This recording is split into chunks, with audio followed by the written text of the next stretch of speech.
Здравейте! Време е за днешната руническа прогноза, която е от 23 до 29 септември. Какво казват руните за тази седмица? Те са разнопосочни, честно казано. Казват ни следното нещо. Някаква преграда от миналото, някакъв стоп, водят до безпокойство, бездействие и напрежение по волята на провидението. Защото сме натрупали твърде много мъжка енергия, т.е. твърде много активност, която не изразяваме по правилен начин. Какво може да значи всичко това? Това означава, че някъде там в миналото си сме били много активни, но не сме постигнали резултат. Или не сме били активни тогава, когато е било необходимо да бъдем такива.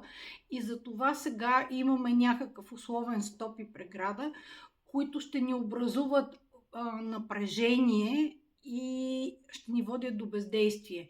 Тоест, ако в миналото сме се колебали дали да действаме, дали да направим нещо, дали да влезем в някакво съдружие, дали да направим собствена фирма, дали да си сменим работата, сега е възможно да бъдем в същата ситуация и това да ни кара да се чувстваме напрегнати и неспокойни. По отношението на парите и бизнеса ще имаме по-големи разходи и с много усилие ще заработваме приходите си.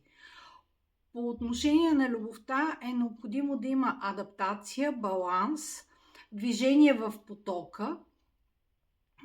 Т.е. трябва да можем да вземем това, което ни дава момента. Ако то е малко любов, трябва да приемем, че имаме малко любов. Ако е повече любов, трябва да приемем повече. Това, което е в момента, трябва да можем да го приемем.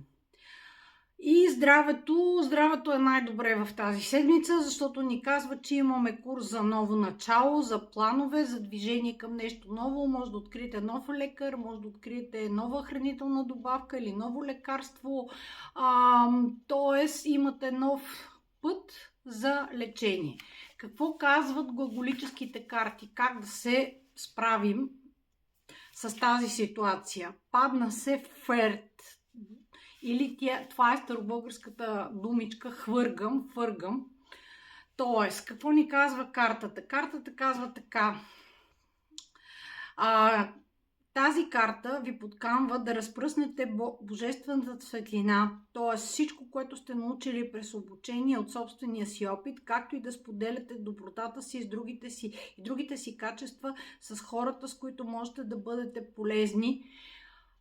Тоест, давайте от себе си, не се страхувайте, говорете за своите, ако щете, слабости, за тъмнината, за трудностите, през които сте преминали и това ще бъде добре. Това е за тази седмица. Ако имате нужда от специализирана руническа прогноза, било то за някакви действия, било то за ваши отношения, било то за други неща, които ви вълнуват, може да се свържете с мен през моя сайт elipaneva.com. Също така може да ми задавате въпроси под видеото. Аз ще избера на кого мога да бъда полезна и ще отговоря. Благодаря!